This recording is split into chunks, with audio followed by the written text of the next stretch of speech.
বন্ধুরা, পরশুরাম সিরিয়ালের আজকে রিভিউ। স্পেশাল ব্রাঞ্চ থেকে বিজিতকে আনা হয়েছে। সেখানে আয়ুষী এসেছে বিজিতের অপোজিটে সাক্ষী দেওয়ার জন্য।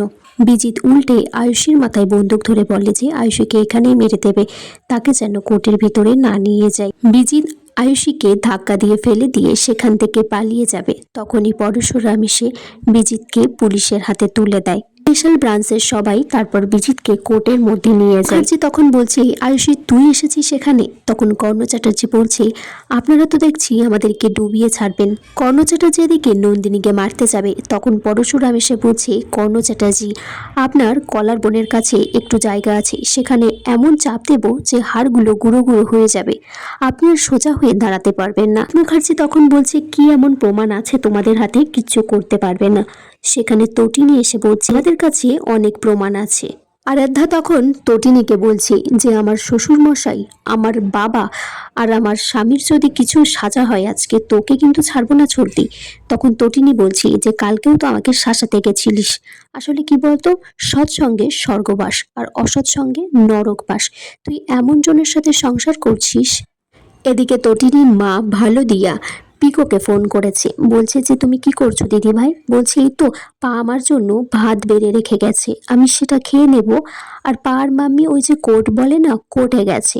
তখন ভালো দিয়া বলে ঠিক আছে, ফোনটা রেখে দেয়। তারপর পরশুরামের কাছে ফোন করে তটিনীর মা। তারপর পরশুরামের কাছে ফোন করে বলে যে আমার স্বামী, কালকে আমি তাকে ভেবেই শিবের মাথায় জল ঢেলেছি। যতই হোক সে তো নন্দিনী আর তটিনীর বাবা, তাকে কি ক্ষমা করে দেওয়া যায় না? সত্যজিৎ মুখার্জি সেখানে এলে পরশুরাম ফোনটা তার কাছে দেয়। তখন তটিনীর মা বলছে যে তোমরা সবাই ঠিক আছো তো?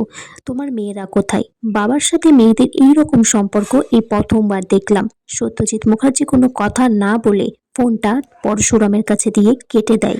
সেখানে তটিনী এসে জানায় যে কর্ণ চ্যাটার্জির কাবির চ্যাটার্জির 14 দিন জেল কাস্টাডিতে থাকতে হবে, আর ছোটকা আর তার বাবা সত্যজিৎ মুখার্জিকেও 3 দিনের জন্য জেল কাস্টাডিতে থাকতে হবে। কর্ণ চ্যাটার্জি তারপর তটিনীকে বলছে যে আমি জেল থেকে বেরিয়ে তোমাদের ফ্ল্যাটের 600 স্কোয়ার ফুটটা একদম ডিস্ট্রয় করে ধ্বংস করে দেব। তটিনী আর পরশুরাম তারপর বাড়িতে আসে। তটিনী কান্নাকাটি করছে, বলছে আমার বাবা আজ থেকে 10 বছর আগে আমাদেরকে মেনে নেয়নি, বলেছিল আমি নাকি মৃত বাবার কাছে, কিন্তু আজকের পর থেকে বাবা তোমাকে আর মেয়ে বলে মেনেই নেবে না।